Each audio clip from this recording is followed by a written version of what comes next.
So viewers, আসসালামু আলাইকুম। রাব্বি spicy কিচেনে আপনাদেরকে স্বাগত। আজকে আপনাদের সামনে রেস্টুরেন্টের মজাদার ও সুস্বাদু একটি রেসিপি শেয়ার করতে যাচ্ছি। রেসিপিটি হলো চিকেন আচারি। চিকেন আচারি রেস্টুরেন্টের মতো করে বাসায় কিভাবে তৈরি করবেন এর পুরো প্রসেসিং আজকের এই ভিডিওর মাধ্যমে আপনাদের সঙ্গে শেয়ার করব। ভিডিওটি দেখার আগে আমার চ্যানেলে যারা নতুন এসেছেন অবশ্যই চ্যানেলটিকে সাবস্ক্রাইব করে পাশে থাকবেন। না টেনে পুরো ভিডিওটি দেখুন আর উপভোগ করুন আজকের এই রেসিপিটি। চিকেন আচারি তৈরি করার জন্য এখানে আমি 500 গ্রাম পরিমাণ চিকেন ছোট করে কেটে নিয়েছি। এর মধ্যে এখন অ্যাড করে দিচ্ছি স্বাদ মতো লবণ, দিয়ে দিচ্ছি 1 চামচ গুঁড়ামরিচ, এর মধ্যে দিয়ে দিচ্ছি রসুন বাটা 1/2 চামচ, আদা বাটা দিয়ে দিলাম 1/2 চামচ, এর মধ্যে সামান্য একটু সাদা গোলমরিচ গুঁড়ো দিয়ে দিলাম। চিকেনের মধ্যে সমস্ত উপকরণ দেওয়া শেষ। এখন ভালোভাবে চিকেনটাকে মিক্স করে নিব। চিকেনগুলোকে ভালোভাবে মিক্স করে নিচ্ছি, দেখতে পাচ্ছেন। এভাবে ভালোভাবে মিক্স করে নেওয়ার পর এটাকে আমি কিছুক্ষণ ঢাকনা দিয়ে ঢেকে ম্যারিনেশনের জন্য রেখে দেব। ফিরে এলাম প্রায় আধা ঘন্টা পর। আমি এখন ঢাকনা উঠিয়ে দেখিয়ে দিচ্ছি আমার চিকেনগুলো ম্যারিনেশন হয়ে গেছে।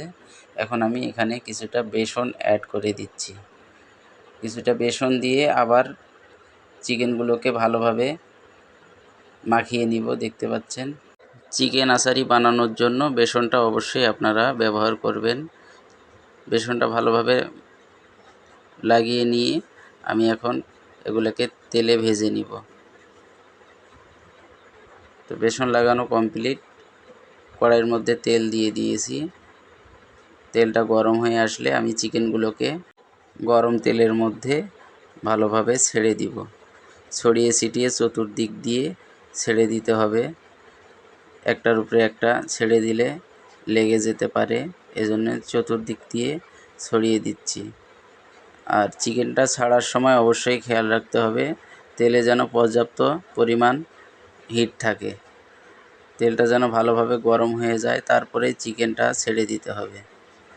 হালকা হিটে কোনোভাবেই চিকেনটাকে তেলের মধ্যে ছাড়া যাবে না, ছাড়লে কিন্তু বেসনটা ছুটে যেতে পারে। কিছুক্ষণ পর পর নেড়ে দিতে হবে। এভাবে লাড়তে লাড়তে এক সময় লাল লাল কালার যখন চলে আসবে তখন বুঝে নেবেন আপনার চিকেনটি ফ্রাই হয়ে গেছে। দেখতে পাচ্ছেন, এরকম লাল কালার যখন হয়ে যাবে চিকেনটাকে আমি উঠিয়ে নিচ্ছি। আমার ভাজা কমপ্লিট হয়ে গেছে, আমি অন্য একটা পাত্রে উঠিয়ে নিচ্ছি। তো দেখতে পাচ্ছেন আমার চিকেনগুলো কত সুন্দরভাবে আমি ভেজে নিয়েছি। আপনারাও এভাবে ট্রাই করুন। চিকেনগুলোকে রান্না করার জন্য চুলায় কড়াই বসিয়ে দিয়েছি। দিয়ে দিয়েছি 1 কাপ পরিমাণ সয়াবিন তেল। এর মধ্যে অ্যাড করে দিচ্ছি 1 কাপ পরিমাণ পেঁয়াজ কুচি। পেঁয়াজ কুচি দেওয়ার পর আমি ভালোভাবে নেড়ে চেড়ে পেঁয়াজটাকে ভাজা ভাজা করে নিব বাদামি কালার পর্যন্ত। দেখতে পাচ্ছেন আমার পেঁয়াজটা হালকা বাদামি কালার যখন হয়ে আসছে এর মধ্যে আমি অ্যাড করে দিচ্ছি সামান্য একটু জিরা, কাঁচা জিরা। এরপরে এখানে অ্যাড করে দিব মৌরি, সামান্য একটু মৌরি আমি অ্যাড করে দিলাম। দিয়ে ভালোভাবে নেড়ে বাদামি কালার করে নিব পেঁয়াজটাকে।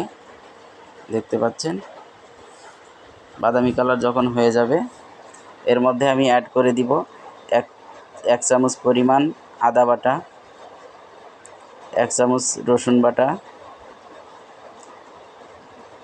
এর মধ্যে আবার অ্যাড করে দিচ্ছি আমি 1 চামচ সরিষা বাটা।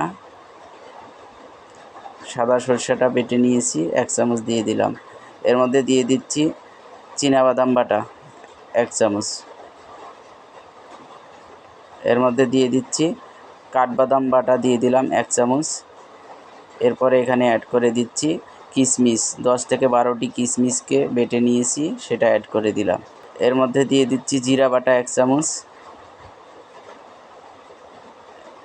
এরপরে এখানে অ্যাড করে দিব 1/2 চামচ গরম মশলা বাটা। সমস্ত বাটা মশলা দেওয়ার পর আমি সবগুলোকে ভালোভাবে নেড়ে নিব। ভালোভাবে নেড়ে আমি আবার কিছুটা মশলা অ্যাড করে দিব। পেঁয়াজগুলো পুড়ে যাচ্ছে, এই জন্যই আমি ভালোভাবে নেড়ে নিচ্ছি। তো এর মধ্যে এখন অ্যাড করে দিচ্ছি স্বাদ মতো লবণ, দিয়ে দিচ্ছি 1 চামচ পরিমাণ গুঁড়ো মরিচ দিয়ে আপাতত আমার মশলা দেওয়া শেষ হয়ে গেছে। এখন আমি ভালোভাবে মশলাগুলোকে কষিয়ে ভুনা করে নিব। সামনের দিকে আমি আরও গুরুত্বপূর্ণ কিছু মশলা অ্যাড করে দিব। এজন্যই কাঁচা মশলাটাকে আগেই ভালোভাবে ভুনা করে নিচ্ছি। দেখতে পাচ্ছেন সামান্য একটু পানি দিয়ে দিব। এখন আমি মশলাটি লেগে যাচ্ছে, এজন্যই সামান্য পানি অ্যাড করে দিলাম। দিয়ে আবারও মশলাটাকে ভালোভাবে কষিয়ে নিতে হবে। তো এরকম করে ভালোভাবে কষিয়ে নিতে হবে। চিকেন আচারি বানানোর ক্ষেত্রে ধাপে ধাপে মশলাগুলোকে অ্যাড করে দিতে হবে, এজন্যই আমি একটু পর মশলাগুলোকে অ্যাড করে দিচ্ছি।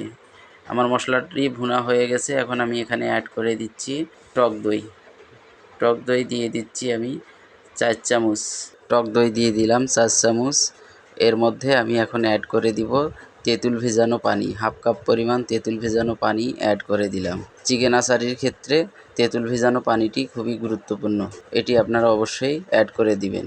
এরপরে এখানে অ্যাড করে দিচ্ছি আমি সামান্য একটু টমেটো সস দেওয়ার পর আমি ভালোভাবে কষিয়ে নিচ্ছি। দেখতে পাচ্ছেন, অবশ্যই ভালোভাবে কষিয়ে নেবেন।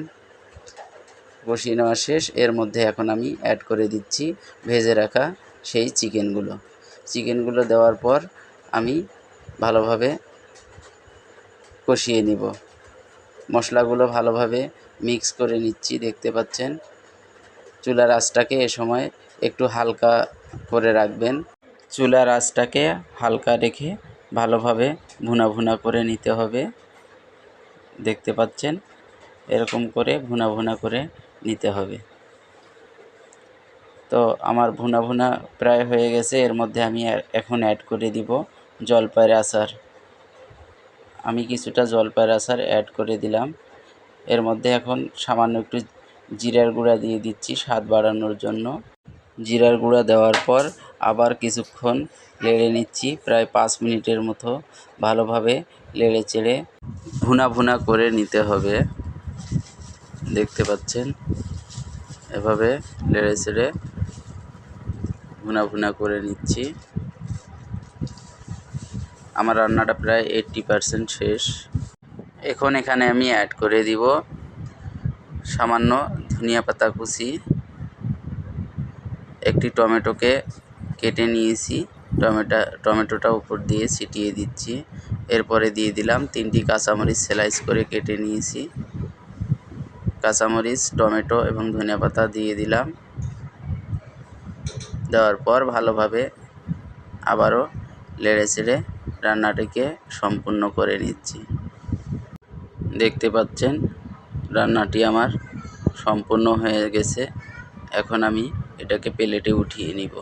প্লেটে উঠিয়ে আপনাদেরকে এখন দেখাবো কত সুন্দর হয়েছে আজকের এই চিকেন আচারি। রেস্টুরেন্ট স্টাইলে পারফেক্টভাবে চিকেন আচারি কিভাবে তৈরি করতে হয় আপনাদের সঙ্গে শেয়ার করলাম। রেস্টুরেন্টগুলোতে আমি মশলাগুলো যেভাবে ধাপে ধাপে বাসায় ইউজ করলাম, রেস্টুরেন্টগুলোতে ভুনা মশলাটা আমরা আলাদাভাবে করে রেখে দেই এবং আচারের টক ও ভাজা চিকেনগুলো আলাদা করে রাখা থাকে। অর্ডার করলেই কাস্টমার যখন অর্ডার করে তাওয়ার মধ্যে মশলা, সস এবং চিকেন দিয়ে ভেজে দেই। এই চিকেন আচারি খুবই মজাদার একটি খাবার। এটি নান, রুটি, পরোটা দিয়ে খেতে খুবই সুস্বাদু। আপনারা ভাত দিয়েও খেতে পারেন। কেমন হলো আজকের রেসিপিটি অবশ্যই কমেন্ট করে জানাবেন। ভালো থাকবেন। আসসালামু আলাইকুম।